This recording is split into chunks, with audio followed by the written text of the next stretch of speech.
नमस्कार बच्चों, आज मैं फिर आप सभी का एक बार स्वागत करती हूँ। मैं शैलजा सिंह आज आपको ब्रजवासी पाठ पढ़ाऊंगी, जिसे लिखा है भक्त सूरदास जी ने। भक्त सूरदास जी के बारे में जैसा कि हम सभी जानते हैं कि वो जन्म से अंधे नहीं थे। उनका जन्म 1478 आगरा, जो कि उत्तर प्रदेश में है, वहाँ हुआ था और मृत्यु 1580 में हुआ था। कहते हैं कि सूरदास वल्लभाचारी के शिष्य थे और इन्होंने 1.25 लाख पदों की रचना की थी। भक्त सूरदास वात्सल्य रस के मर्मज्ञ कवि माने जाते हैं। आपने श्रृंगार और शांत रसों का भी बड़ा मर्म स्पर्शी वर्णन किया है। आप हिंदी भाषा के सूर्य कहे जाते हैं। आपका काव्य सृजन ब्रज भाषा में हुआ है। आपके पदों में गेयता है, अर्थात आपके पद को गाकर व्यक्त किया जाता है। आपके भ्रमर गीत में सगुण और निर्गुण का उत्तम विवेचन हुआ है। उसमें वियोग एवं प्राकृतिक सौंदर्य का सूक्ष्म और सजीव वर्णन किया गया है। आपने बहुत सारी पुस्तकें लिखी हैं। कहने के लिए तो लिखी है ऐसा नहीं कहा जा सकता। जब सूरदास जन्मांध नहीं थे, बाद में उनकी आंखें गई थी। इसके बारे में कहा जाता है कि सूरदास जी एक बार श्री कृष्ण जी की भक्ति में लीन रहते हुए कुएं में गिर गए थे और वहां 6-7 दिन तक भूखे प्यासे श्री कृष्ण की आराधना करते पड़े रहे। उस समय उनकी भक्ति भाव को देखकर श्री कृष्ण जी प्रकट हुए थे और उन्होंने उनसे कहा था कि मुझसे कुछ वरदान मांग लो। और सूरदास जी ने कहा था कि जिन आंखों से मैंने आपको देखा है प्रभु, अब मैं नहीं चाहता कि मुझे संसार इन आंखों से दिखाई दे, मेरी आप आंखें ले लीजिए। इस प्रकार उन्होंने अपने आंखों अर्थात नेत्र ज्योति को ईश्वर से ले लेने के लिए कहा था। कहाँ लोग ज्योति प्राप्त करने के लिए प्रार्थना करते हैं, लेकिन उन्होंने अपनी ज्योति ईश्वर से ले लेने के लिए कहा था, क्योंकि अब वो कुछ दूसरी चीज नहीं देखना चाहते थे, केवल ईश्वर को ही देखना चाहते थे। अब सूरदास अपने नेत्र न होने की वजह से लिखते नहीं थे। उनके पास लिखने के लिए एक लेखक जो हमेशा उनके साथ रहता था। जब भी सूरदास जी गाते थे तो वह उन्हें लिख लेता था। तो इस प्रकार से जो उनकी प्रमुख कृतियां हैं, सूरसागर, सूरसारावली, साहित्य लहरी, नल दमयंती आदि अन्य बहुत सारी पुस्तकें हैं जो कि हमें समय समय पर प्राप्त होती हैं पढ़ने के लिए। तो इस पाठ से संबंधित जो पद्य है उसके बारे में आपको जानकारी दूंगी। यहाँ पे आपको 5 पद दिए गए हैं ब्रजवासी पाठ में, जिसमें भक्त सूरदास ने इन पदों में उस समय का वर्णन किया है जब श्री कृष्ण गोकुल से मथुरा चले गए हैं। गोकुलवासी कृष्ण वियोग से व्यथित है। जैसा कि हम सभी जानते हैं श्री कृष्ण जी के बारे में कि उनका जन्म मथुरा में कारागृह में हुआ था, लेकिन उन्हें गोकुल पहुंचा दिया गया था और समय के साथ उन्हें फिर से अक्रूर जी मथुरा वापस लाने के लिए गए थे और उन्हें लेकर आ गए थे, जिसकी वजह से वहाँ गोकुल वासियों के वियोग का बहुत ही मार्मिक वर्णन किया गया है। प्रथम 3 पदों में आपने माता यशोदा एवं गोपियों के श्री कृष्ण के प्रति प्रेम एवं उनकी अनुपस्थिति में उनके दुख को दर्शाया है। और जो हमारा जो चौथा पद है उसमें उद्धव गोकुल से लौटकर मथुरा में श्री कृष्ण को गोकुल निवासियों, पशु पक्षी, प्रकृति का उनके प्रति प्रेम, विरह, कष्ट सुनाते हैं। और अंतिम जो पद है उसमें श्री कृष्ण के ब्रज भूमि एवं वहाँ के निवासियों के लगाव का बड़ा ही मार्मिक वर्णन किया गया है। अब हम पहले पद का भावार्थ समझेंगे, जिसमें मैं पंक्ति के हिसाब से ना भावार्थ बताते हुए पूरा भावार्थ एक साथ बताऊंगी, जिसे समझने में आपको अच्छा लगेगा। और फिर हम किसी दूसरी समय पंक्ति के आधार पे उसके अर्थ को समझेंगे। तो सबसे पहले मैं इसका उच्चारण करूंगी और आप उसे ध्यान से सुनेंगे। जसोदा बार बार यो भासे, हे को ब्रज ही तू हमारो, चलत गोपाल ही राखे। कहा काज मेरे छगन बंगन को, नृप मधुपुरी बुलायो। सुफलक सुत मेरे प्राण हरन को, काल रूप है आयो। बरु यह गोधन हरौ कंस सब, मोहि बंदी लय मैलो। इतनो सुख कमल नयन मेरी, अखियन आगे खेलो। बासर बदन बिलोकत जीवो, निज निज अंकम लाऊं। तिहि बिछुरत जो जियो कर्म बस, तो हंसी काहि बुलाऊं। कमल नयन गुण टेरत टेरत, दुखित नंद जुकी रानी। अब हम इस संपूर्ण पद का भावार्थ समझेंगे। यशोदा जी बार बार यो कहती हैं। यशोदा बार बार यो भासे। यशोदा जी बार बार यो कहती हैं कि ब्रज में कोई भी मेरा हितैषी है जो जाते हुए मेरे गोपाल को रोक ले। राजा कंस ने मेरे बेटे को किस काम से मथुरा बुलाया है? कृष्ण को मथुरा ले जाने के लिए यह अक्रूर मेरे लिए काल का रूप धारण करके आए हैं। जैसे ऐसा लगता है कि मेरा जान ही ले जाने के लिए आ गए हैं। कंस मेरे पास की गायें ले ले, हाथी ले ले, सब धन ले ले, मुझे बंदी बनाकर कारागार में डाल दे, किंतु मुझे इतना सुख दे दे कि कमल के समान नैनों वाले मेरे कृष्ण मेरे नैनों के सामने ही खेलते हुए हमेशा रहे। उन्हें कोई कहीं ना ले जाए। मैं दिन भर उसका मुख देखती रहूं और रात में उन्हें अपनी गोद में चिपका कर सो सकूं।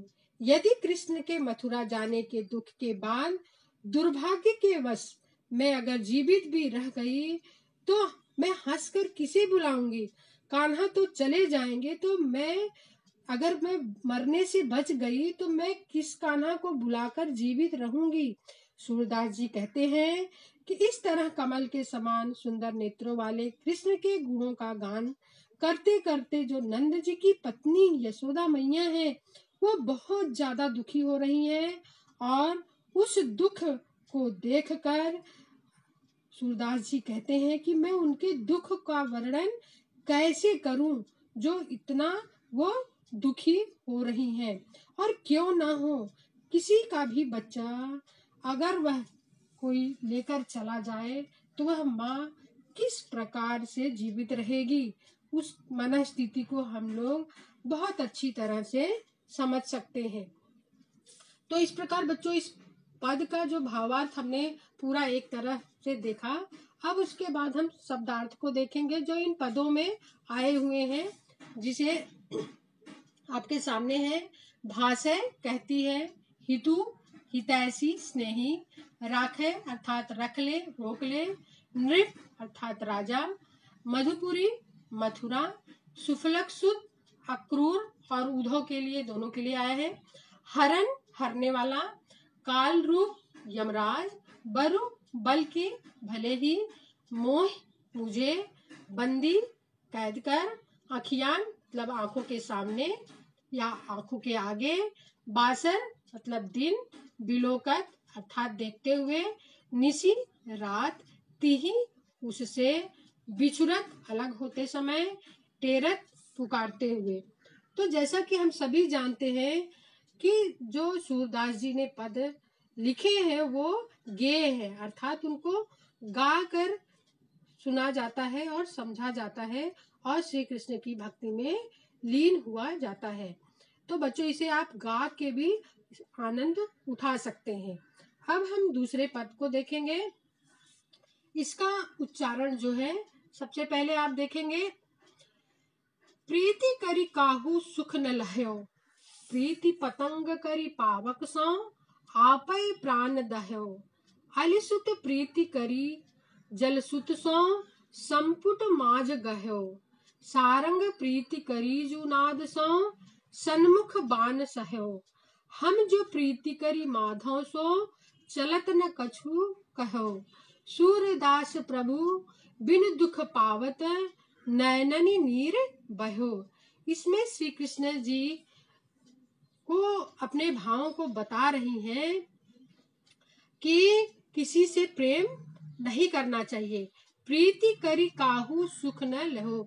जिसने भी प्रेम किया है उसे किसी को भी सुख प्राप्त नहीं हुआ है।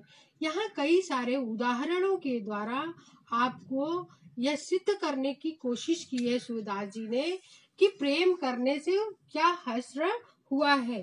तो वो बताते हैं कि पतंगा जो है आग से प्रेम करता है, लेकिन उसका अंत आग में जलने से हो जाता है, क्योंकि वह प्रेम में अपने आप को आग में समर्पित कर देता है।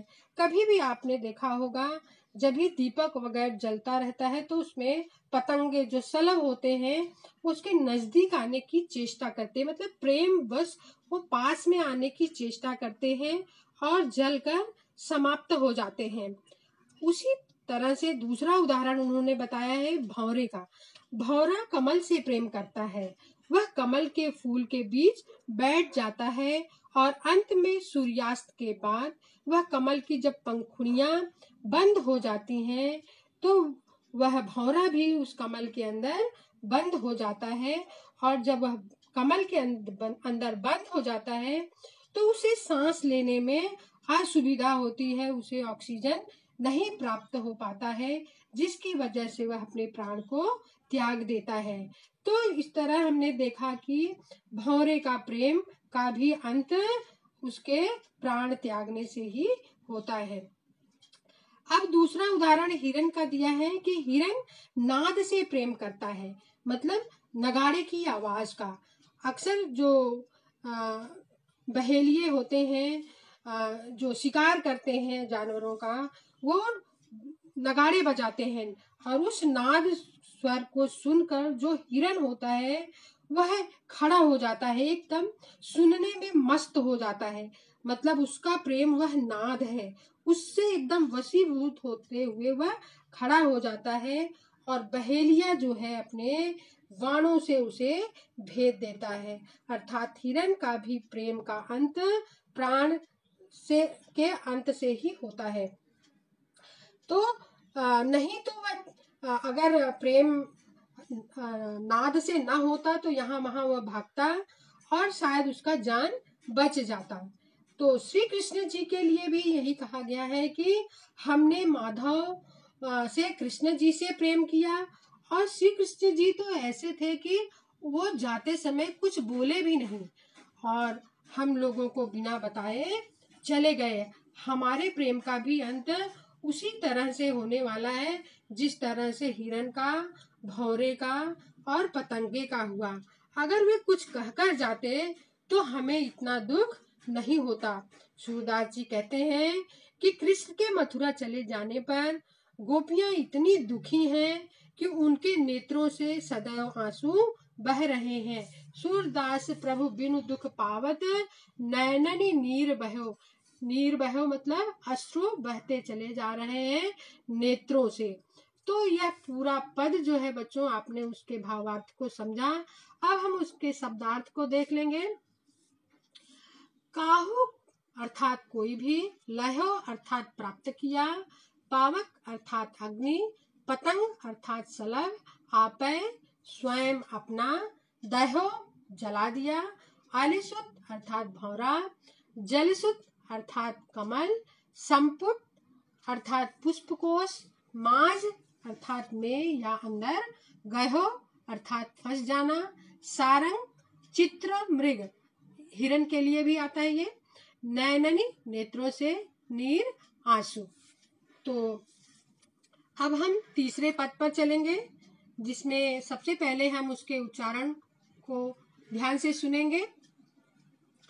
अति मलिन वृषभानु कुमारी, हरि श्रम जल भीज्यो उर अंचल, तिहि लालच न धुआवती सारी, अधमुख रहती अनत नहीं चितवती, ज्यो गथ हारे थकित जुआरी, छूटे चिकुर बदन कुम्हिलाने, जो नलनी हिम कर की मारी।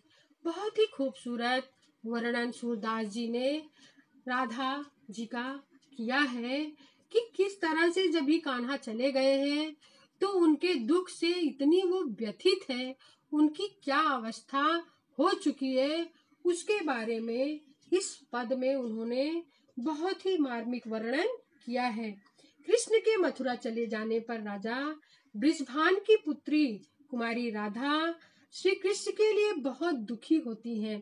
कृष्ण के श्रम बिंदु से राधा जी के हृदय एवं वस्त्र जो है वो भीगे हुए हैं, अर्थात पसीने से, जो श्री कृष्ण जी के पसीने से राधा जी के वस्त्र भीगे हुए हैं और उसकी खुशबू जो है उसमें अभी तक समाहित है, वह खुशबू कहीं निकल न जाए, इस डर से वे उसे धुलवा भी नहीं रही हैं, अपने वस्त्र को बिल्कुल भी धुलना नहीं चाहती हैं। उनको यह लालच है कि कहीं से तो सही श्री कृष्ण की सुगंध आ तो रही है, और वे मुख नीचे किए रहती हैं, अन्यत्र कहीं भी नहीं देख रही हैं। मतलब अपने आप को इतना व्यथित कर रखा है उन्होंने कि अपना सर नीचे करके बैठी पड़ी है और कहीं भी उनका ध्यान नहीं है। उनकी दशा देखकर ऐसा लगता है कि जैसे कोई जुआरी हार गया हो, वह अपना सब कुछ लुटा चुका हो, अब उसके पास कुछ भी ना बचा हो। राधा जी की दशा को देखकर यही लगता है। उनके बाल बिखरे हुए हैं, शरीर पूरा सूख गया है, राधा जी कुम्हला गई हैं, उसी तरह से कुम्हला गई हैं जैसे कमलिनी के ऊपर हिमपात हो गया हो, हिम की वर्षा हो गई हो। हिम पड़ने से कमलिनी का जो हाल होता है वही हाल इस समय राधा जी का दिखाई दे रहा है। और श्री राधा जी जो है एकदम वियोग से ग्रसित श्री कृष्ण जी को निहारते, उनके ख्यालों में खोई जुआरी की तरह बैठी हुई है। तो कुल मिला के आपने इस पद के भावार्थ को देखा। इन पदों को बच्चों गा के बहुत ही सुंदर तरीके से हम अपने भावों की अभिव्यक्ति कर सकते हैं, श्री राधा जी के भावों की अभिव्यक्ति हम कर सकते हैं। कहा मैंने शुरुआत में ही आपको बताया कि सूरदास जी के जो सारे पद हैं वो गेय हैं, गाए जाते हैं और बहुत ही सुंदर स्वर में ताल और लय से अगर गाए जाएं तो मन को एकदम आह्लादित कर देते हैं। तो बच्चों अब हम इसके शब्दार्थ को देखेंगे।